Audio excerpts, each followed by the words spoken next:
Hello everyone and welcome back to another one of my Warframe videos. This time I'll be doing a starter tutorial. In this episode I will be focusing on modding Warframe's weapons and companions and Archwing stuff. So first thing you want to do is hit that upgrade button. Then at least with Warframes, depending on the rank between 1 and 30, the bonuses there will be different. And if you hover over these stats, it gives you different info based on what that stat is. Now with modding, there's several things to keep in mind. You do have a capacity which is affected by the rank of your Warframe, as well as whether or not you've got an Orokin reactor for frames, companions, and Archwings, or a catalyst for weapons. You can also polarize, which, say I select the former, I can change the polarity of any slot if I want to, which I won't do. It does reset the rank back to 1. I thought you'd want to know. Now, when it comes to actually applying mods, you'll notice that each mod here has a number in the top right corner, which is the cost, which drains from there. So if I were to stick primed continuity in there, it goes from 60 to 46.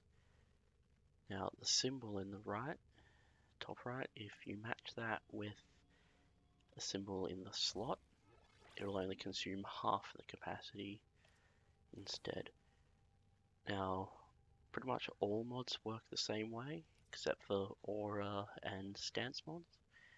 With aura mods, if you stick a mod in there, you get extra capacity. So if I stick physique in, normally it would give 7, but because it matches, it gives 14. Now, with the symbols as well, if you stick one in that doesn't match, in the case of aura mods, you'll only get half as much to your capacity, and with standard mods, it costs an extra 1.5.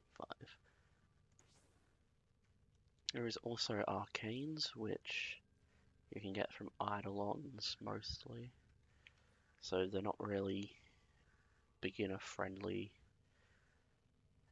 and I won't go over those at the moment.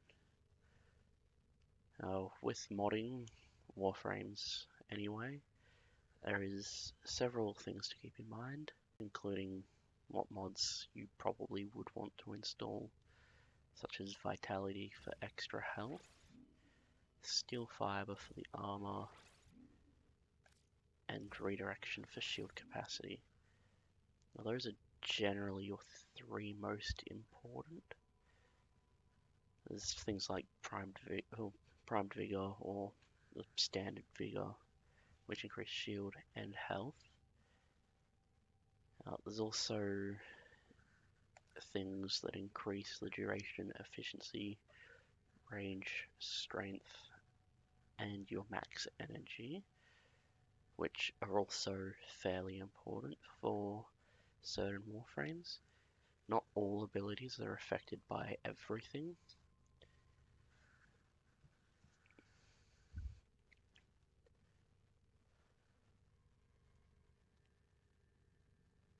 So some abilities are instant cast but don't have anything that has a duration, which for Frost, if you go in here,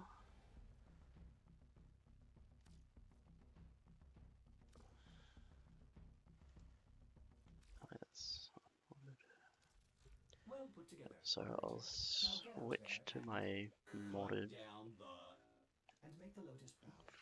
my modded Frost, and then if you go in abilities, everything in green is what is affected by the mods that you have installed.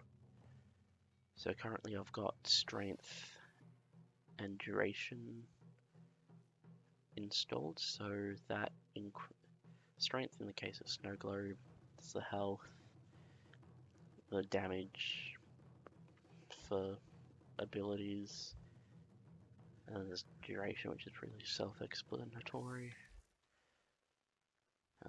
Weapons are mostly the same, only difference being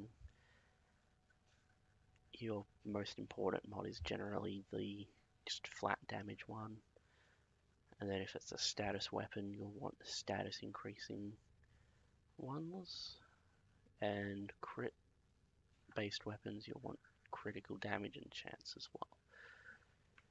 Now, companions, which are in this tab, are basically the same as Warframes,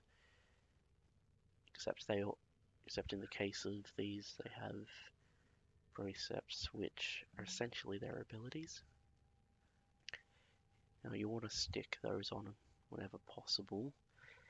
It's ultimately up to the person what they want to use, since higher level they don't really last too long, but they can be very useful, at least while they're alive. Now, the companion weapons work the same as regular weapons in that you mod them how you mod weapons.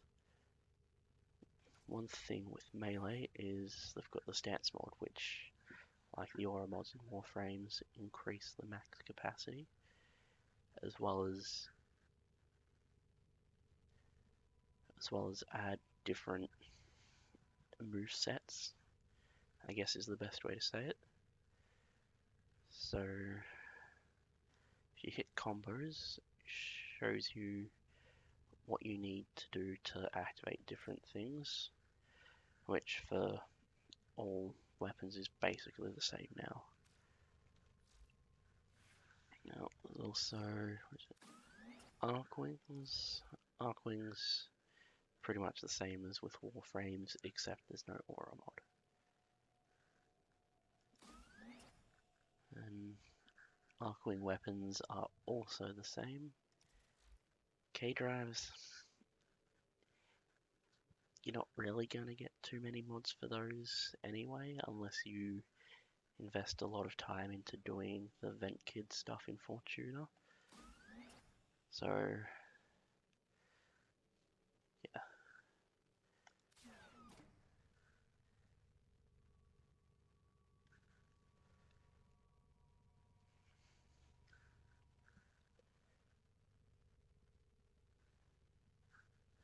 There's also the Parazon, which is only really useful for hunting down liches, which as a starter player you're not really going to need to do yet. You can have 3 Requiem mods which are specifically for liches, and then just 3 other mods which are essentially utilities that are definitely useful. Now, another thing you can do with mods is in here. You can, so say I select 4 of this, you can then transmute 4 credits, and then doing that gives you a new mod at either the same or higher rarity, usually the same. You can also select a mod, then dissolve it into endo or credits, or you can fuse or combine endo and credits into it to rank it up, which is what those dots at the bottom are.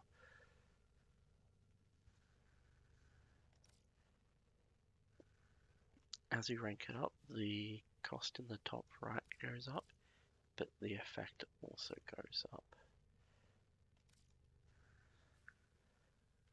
Oh, I'm trying to think if there's anything else. There is also Riven mods, which are for specific weapons, including their primed variants. And you have to complete a challenge to unlock them. These ones are all locked still, so I haven't done the challenge so I'm not sure what they're for just yet. But that is something I will probably go over another time. Now, I believe that's everything for modding. There's also this tab here, which, due to spoiler reasons, I will not go over this time either. I believe that's everything, and sorry about this video being all over the place. This is my first attempt, and I'm not using a script, so I'm probably just rambling. I hope you found this video informative, and I shall see you in the next one.